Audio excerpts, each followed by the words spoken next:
भगवान शिव ने कहा अपने हाथ और पांव का मांस काट काट कर खा ली। ऐसा सुनकर उस पुरुष ने हस्तपाद का मांस खा लिया, मात्र शेष बच गया।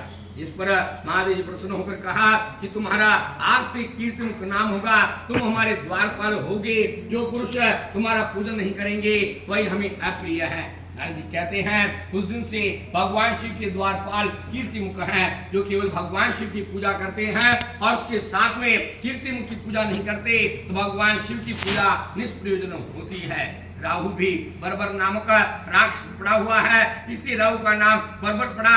राहु ने फिर तो अपना दूसरा ही जन्म समझा और शंकर चरित्र जलंधर से कहा। नारद जी कहते हैं कि राहु का वर्णन सुनकर और दशा देखकर जलंधर बड़ा क्रोधित हुआ, करोड़ों राक्षस सहित शीघ्र चल दिया।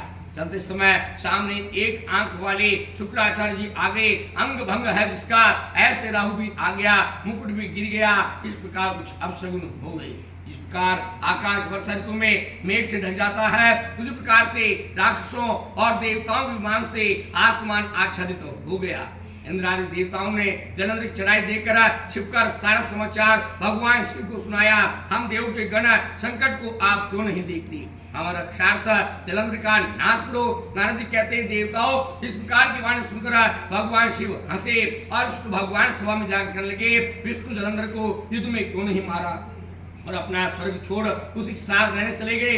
ऐसा सुनकर विष्णु भगवान बोले शंकर भगवान लक्ष्मण का भाई है और आपके अंश पुनो है, अतः हमने नहीं मारा, उसे आप मारो। इन वचनों को भगवान शिव ने कहा वह ऐसा हथियार से नहीं मरेगा, नए नए हथियार की रचना करनी पड़ेगी।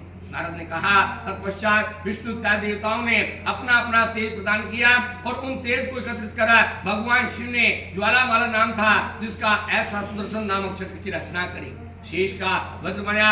इस बीच में कैलाश में जलंधर दिखाई दिया, उसके साथ में करोड़ों की संख्या में घोड़े पैदल सैनिक रथ थे। तथा भगवान शिव भी भूत प्रेत पिशाच आदि को लिए तैयार खड़े थे।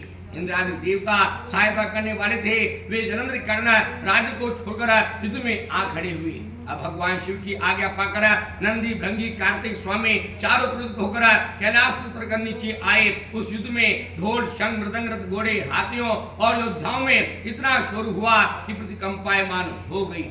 दैत्यों से मारे हुए देवता और देवताओं से मारे हुए दैत्यों के द्वारा उनके रुद्र और मांस के द्वारा पृथ्वी पर चलना दुश्वार हो गया। ऐसा देखकर देवगणों ने भयभीत होकर भगवान शिव से जाकर सब सुना दिया।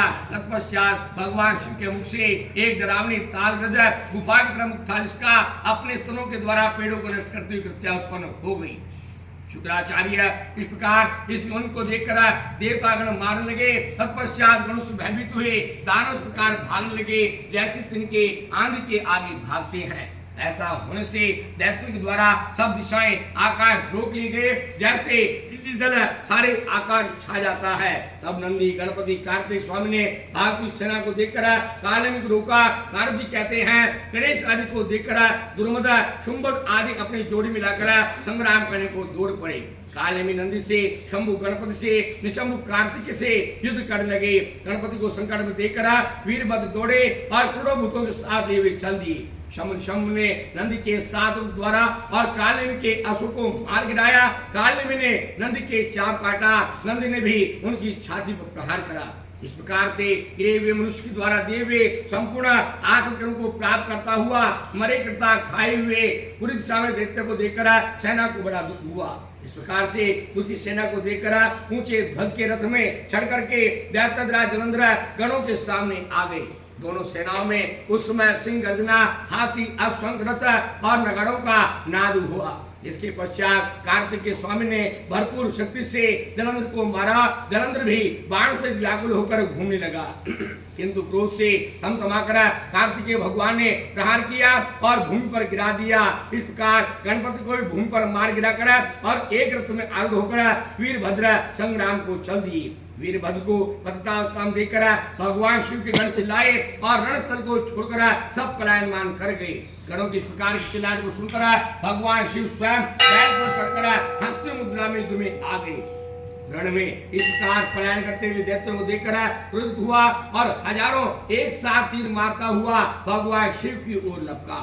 जलंधर के साथ शम निशंब कालने में खड़रूका घंटमणि आदि दैत्य लपके। इस प्रकार से घसपुर नामक दैत्य ने अपने पांच बांध कर पृथ्वी पर जोर से दे मारा। तत्पश्चात भगवान शिव ने सभी बाणों के द्वारा जलंधर पर प्रहार किया और बाणों के द्वारा ही अश्वों को मार गिराया। तत्पश्चात दैत्यराज जलंधर ने मेघ के समान भारी नाद करते हुए भगवान शिव को युद्ध करने के लिए बुलावा दिया। इतना कहकर जलंधर ने अनेक प्रकार के बाणों से भगवान शिव पर प्रहार किया।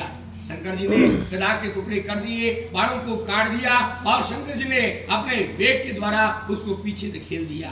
अब तो दैत्यराज जलंधर और भगवान शिव अपने अधिक शक्तिशाली स्वीकार करके अपनी गंधर्व माया गोचरने लगा। इसके द्वारा गंधर्व अप्सराओं ने नाचना गाना आरंभ कर दिया और उनके हाथों से अस्त्र शस्त्र नीचे गिर गए।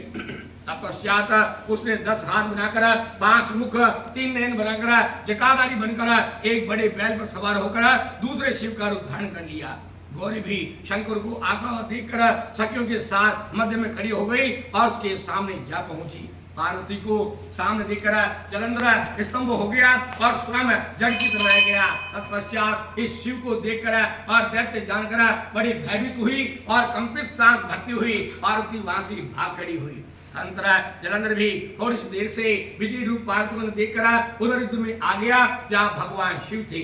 इस बीच में जलंधर की माया से भगवान शिव मुक्त हो गए और अचंभ में पड़कर कुपितावस्था में संग्राम करने चली गई। बोलिए कृष्ण भगवान की जय। श्रीमन नारायण नारायण नारायण श्रीमन नारायण नारायण नारायण श्रीमन नारायण नारायण नारायण